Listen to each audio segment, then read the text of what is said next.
What's going on, everybody? Welcome back into TTP Sports. So the Phillies do not build off the momentum from last night's ball game, last night's comeback win, and they go quiet offensively. Only 2 runs on both solo shots by Bryson Stott and JT Realmuto.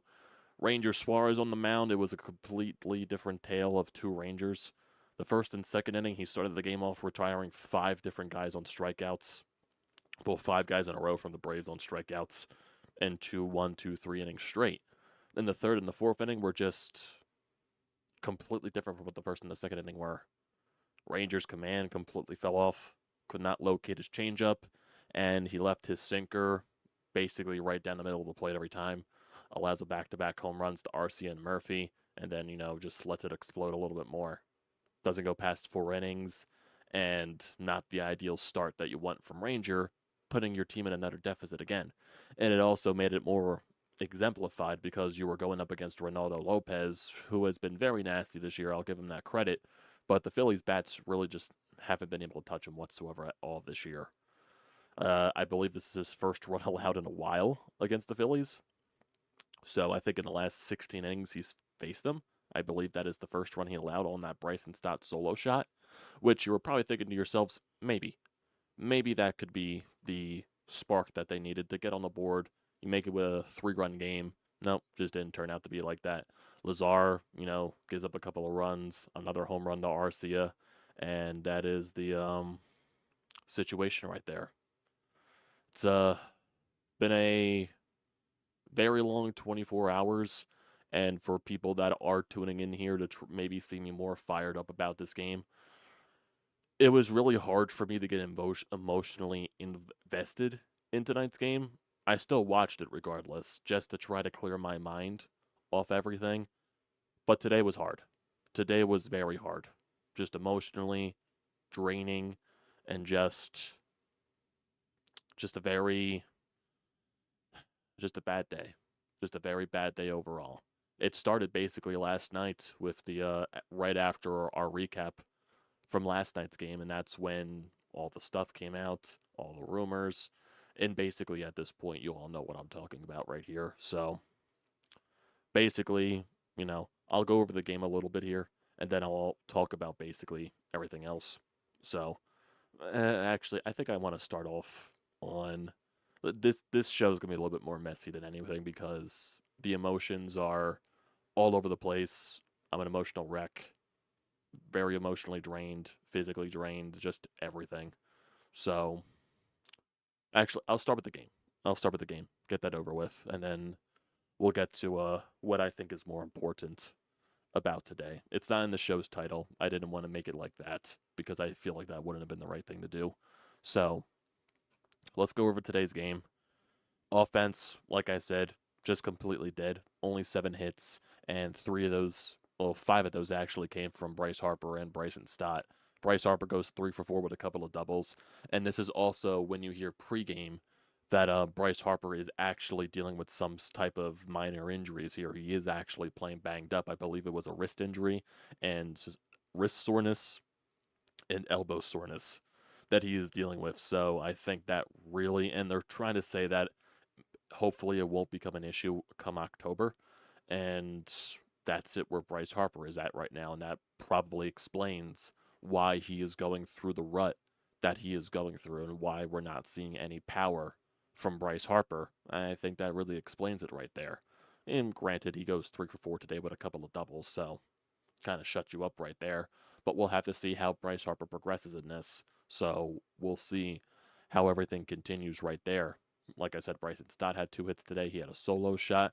And you do get a couple of base runners in the bottom of the first. Bryce Harper with the double.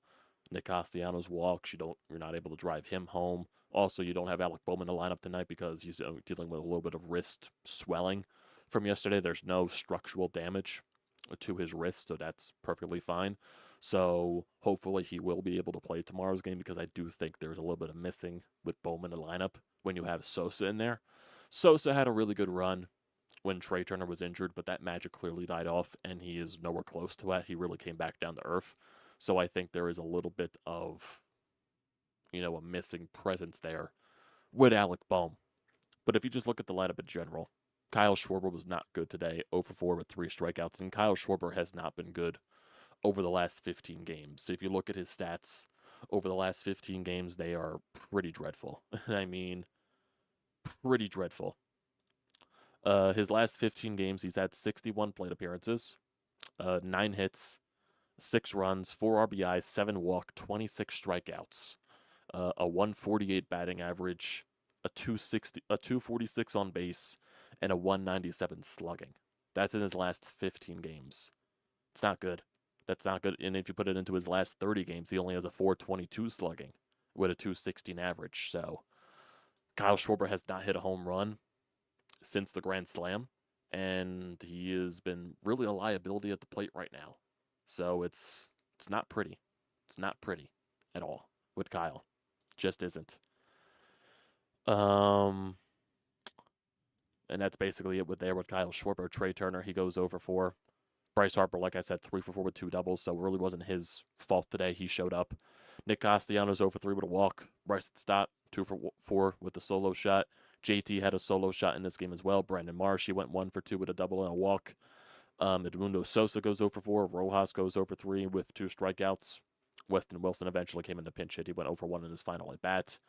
Runners in scoring position, the Phillies left 7 runners on base. They led to 0 for 5 in those situations. And clearly, if you're looking at who was getting these plate appearances, Sosa 0 for 1, Rojas 0 for 1, JT 0 for 1, Stott 0 for 1, and Castellanos 0 for 1. So a lot of guys in the bottom of the lineup, but you also would like to see Castellanos get those hits with runners on, especially since he's in the top of the lineup. JT, because he's one of your top players, you would like to see him try to cash in.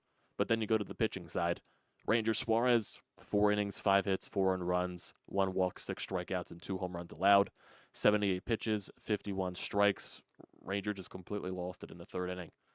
Really no way describing it other than his command was just completely off. Like I said, could not locate his changeup, could not establish that. And when he was throwing his sinker, fastball, whatever it was, wasn't locating it.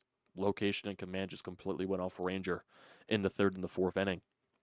So we'll see how that progresses with him. He was really good against the Royals, so he's had one good start, one start since coming off the IL, so we're going to have to see how Ranger progresses there.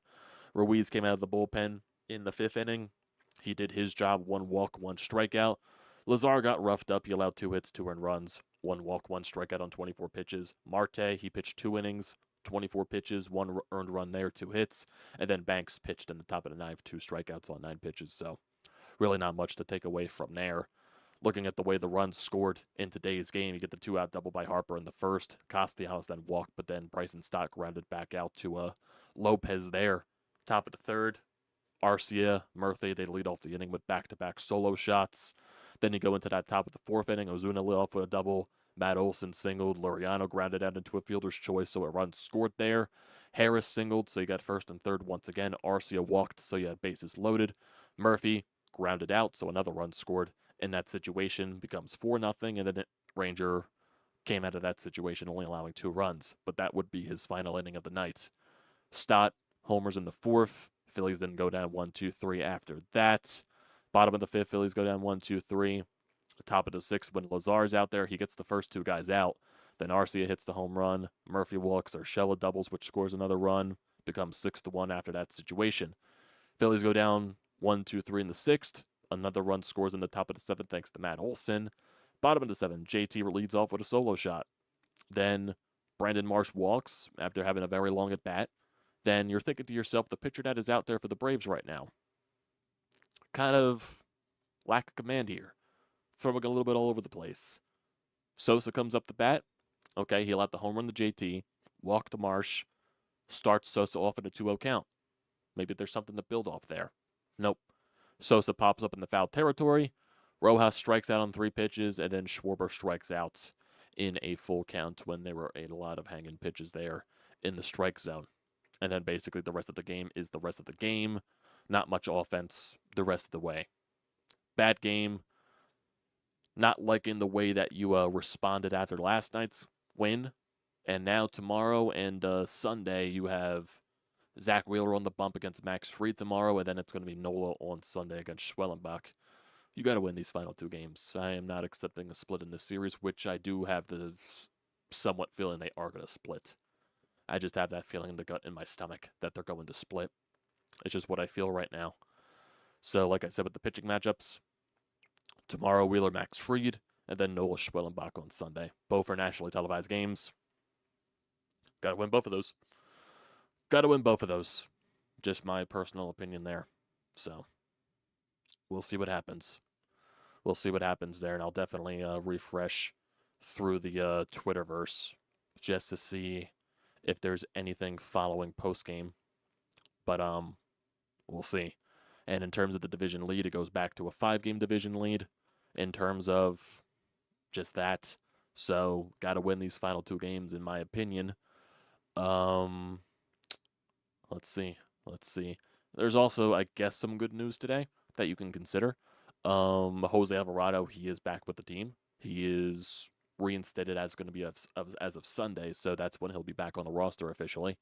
So that's at least good there to hear that Jose Alvarado is back, and hopefully maybe this was something that when he went back home, maybe it was something that was just lingering in his mind for a long time, and maybe now that he's back, he got that thing situation settled, and maybe now that his mind is clear, maybe that could be a benefit to Jose. Maybe he can go back to being the pitcher that we all know he can be. But we'll see what happens in that area. We'll definitely see there. But just overall, not a good game. Not entertaining. But like I said, I really couldn't get fully emotionally invested into this game. Like I said earlier, it was just a very emotionally draining day, starting from last night after last night's recap. And I'll probably just get into it right now because I do believe at the end of the day, this is the most important thing just in terms of the sports world, in terms of just the Delaware Valley in general, on how much impact it actually is. So obviously we all know the situation if you follow just sports in general and follow the NHL, that Johnny Gaudreau and Matthew Gaudreau were both killed last night by a assumed drunk driver, where he was trying to, I guess, pass a couple of cars that were ahead of him, and he drove off the side of the road, and he ran into Johnny and Matt when those two were riding their bicycles, and they were pronounced dead on the scene. There were a bunch of rumors that were going out last night. Really nothing was able to confirm anything because obviously I feel like they were trying to hold everything until there was an official announcement, which really makes sense in this world. But the more people I talked to last night that were more closer to the situation started to feel like it was becoming truer and truer. And once you wake up this morning and then you see the official announcement from Calgary, from Columbus, from the NHL in general, it really started to sink in. And it's very just difficult to talk about. It's the entire situation's just god awful. Their sister was supposed to be married today. Wedding was supposed to be today. They were going to be the groomsmen, and it was supposed to be in Philadelphia. What was supposed to be a weekend that was supposed to be of celebration for the entire family turned into a complete another nightmare. And my thoughts and prayers just go out to the entire Gaudreau family. Guy, his wife, just, Johnny's wife, his kids. He's leaving behind 2 children and his wife. Matthew has his fiance and a kid that is on the way. And 2 children that are going to be growing up without their father. Multiple children growing up without their fathers. Parents without their sons. Sister without their brothers. Just a completely terrible situation. And it sucks. It really does. And I, as a person that does work with BrodesMedia, Hunter's editor and all that stuff, I'm gutted for Hunter as much as I am for the entire Gaudreau family. Hunter's very gutted by this, obviously. Matthew and Johnny were Hunter's best friends. They grew up with each other, did everything together, and I just don't want to understand what he is going through.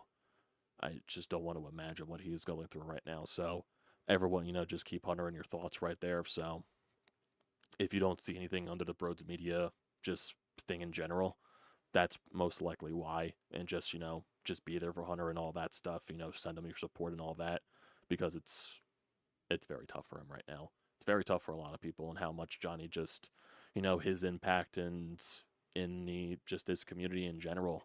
Because if you grew up in South Jersey, personally, I did not know Johnny, I did not know Matthew, but with my connection with Hunter, I saw a bunch of conversations between him and the Goudreaux. I got the sense of what kind of people they were. They were wonderful human beings. They were great people, as much as Johnny was fantastic, a star in the National Hockey League on the ice. Just great human beings in general, and gone too soon. And the impact that you leave on just the South Jersey community. If you're a person that grew up in South Jersey or even South Philly and you played hockey over at Hollydale Ice Arena, you probably came into contact with the Goudreaux, because Johnny and Matthew's father, Guy, he coached there for a long time. He went to Gloucester Catholic High School. Obviously, there Matthew coached there after his hockey career was over, and there's just so much influence in that specific community there from the Goudreaux, and it's just difficult.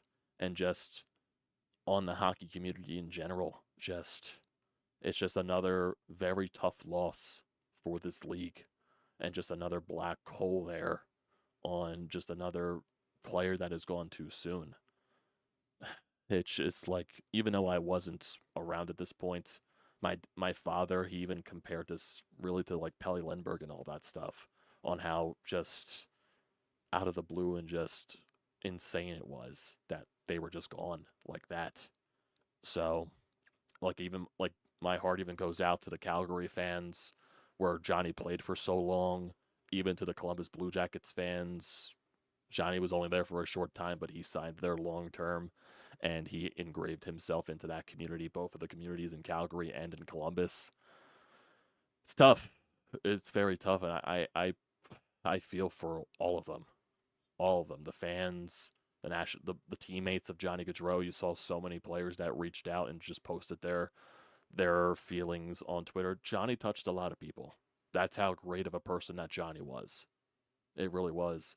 And it was also nice to see, like, they put up a GoFundMe page for the family and everything like that, and completely just surpassed the goal in a matter of hours. I believe the goal was like around $30,000. That completely surpassed it, blew it over everything. So that's how great the hockey community came together just to support the family in this very tough time. So, very tough. Very tough. Like I said, I didn't know Johnny or Matthew personally, but like I said, my connections through other people, and I came to know like what kind of people they were. It's like, let alone being a fan of Johnny and all that stuff on the ice, very tough. Just very tough to see, and it was very emotionally draining, because it really just like, because last night, just seeing all the rumors was just mind was gone. Like, it didn't feel real that a lot of these rumors were coming out, and you were just praying that the rumors were not true. But like I said, the more I talked to people that were closer to the situation, it just sounded truer and truer, and just, you didn't want to believe it. But then when you wake up in the morning and then you see all the posts, the official post and the official announcements, it really sank in, and kind of was really hard to process everything throughout the day. Just really was. So I just feel so bad for the family. Like, it was supposed to be a weekend of celebration, of fun, of just everything there for their sister's wedding, and now it's just a mourning, sadness, nightmare situation that they're going through, and I can't imagine it. I just can't. I can't imagine what the family is going through. All the people that Johnny has connected with over the years, it's just incredibly hard to imagine it, and I feel for every single one of these people that are affected by Johnny Gaudreau and Matthew's passing. It's going to take a while to recover from this. Hockey community in general, fan base and everything there. You see all the memorials that they're doing in Calgary and the Columbus in front of the arenas, how many fans, Johnny had across the league. This is gonna be tough. This is gonna be very tough to overcome.